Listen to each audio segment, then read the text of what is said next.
Out there, Dockers! Brilliant.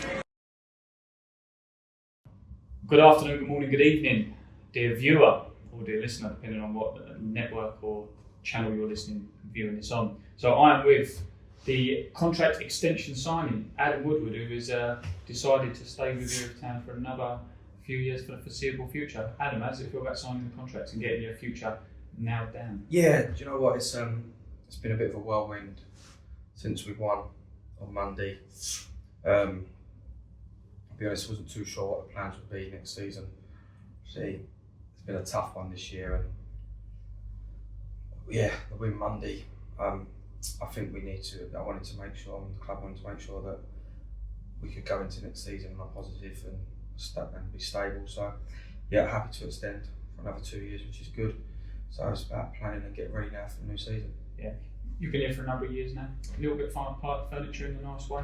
And you recently mentioned, you know, again in previous interviews that we've seen and heard that you got the call to manage the club pretty much within quarter of an hour after leaving Glee. Yeah. You know, so how much, you know, you got the phone call which we know about, but looking at now and the future, just how much has the club changed since you first got that call? Well, obviously I got the call off Danny Hill at the time. I think I've been sacked 15 minutes. Asking if I'd come and meet the new owners of Erith Town. I wasn't too sure.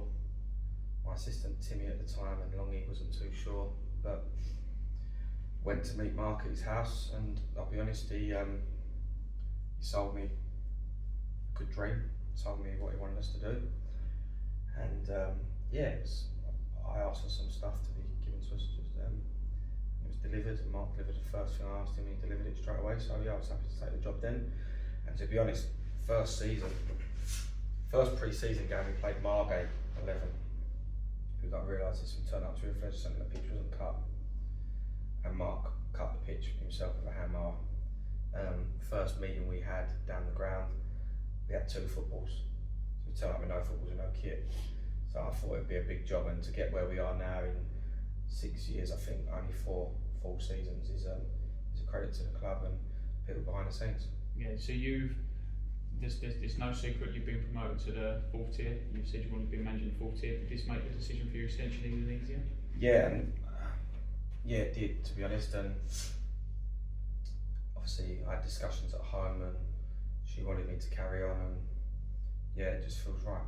Yeah, good, excellent. And you know, we were talking about a moment ago about how the club's growing and how it's doing, and you know, you managed the first team, but you are still seen as the guy here. You know, whether you like it or not. And you know, how, with regards to growth, how much do you think the club really has gone on with its community work? Like we're talking, we've got walking football, we've got the soccer school. I'm not the first team manager. I'm managing the club. I'm not a manager that likes to just focus on the first team. That doesn't work. Sometimes I'm a little bit too hands-on with certain things, I understand that. But no, it's about making sure the whole club is singing off the same hymn sheet. I think we see that Monday with the crowd we had. Great work we're doing in the community. Soccer school on a Saturday morning that is coached by first team players. See the coaching that goes on out here 2, 3, 4 nights a week. And Sunday mornings when it's busy with all Dockers players. It's great, and it's always nice on a Sunday to come down here, watch a couple of games, and then obviously see how much the club's grown. Yeah, absolutely. And you know, you just said there about your wife and your family, and when you was offered the extension and you went home, what did you say and what did she say?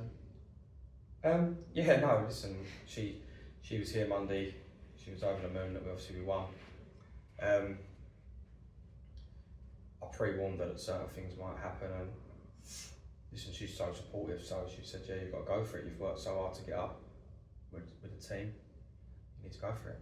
Yeah, and we'll wrap this up now because it's just going to be a little short little interview for your extension. But what is your message to all the Dockers fans and all the Erith Town? Like, because when I first come down watch a few years ago and we was at the Leisure Centre, you'd have like your little pockets here and there.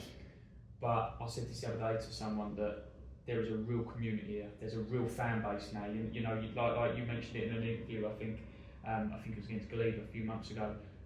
we are regularly getting 100 people, and they're the same 100 people.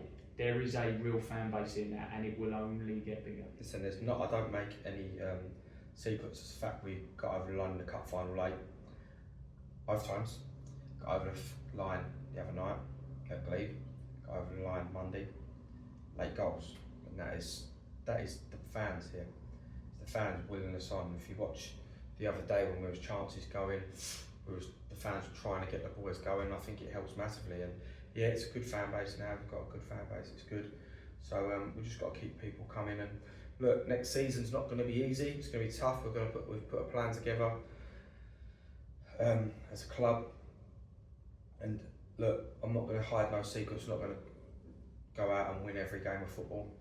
We might lose some next year. So we've got to be making sure we're all sticking together with the team through the thick and thin. That's what we do at Erith Town. We don't.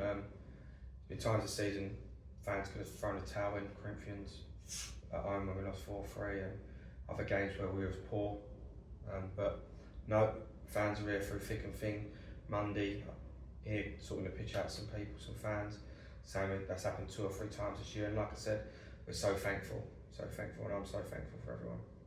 Adam Woodward, thank you very much. Thanks very much.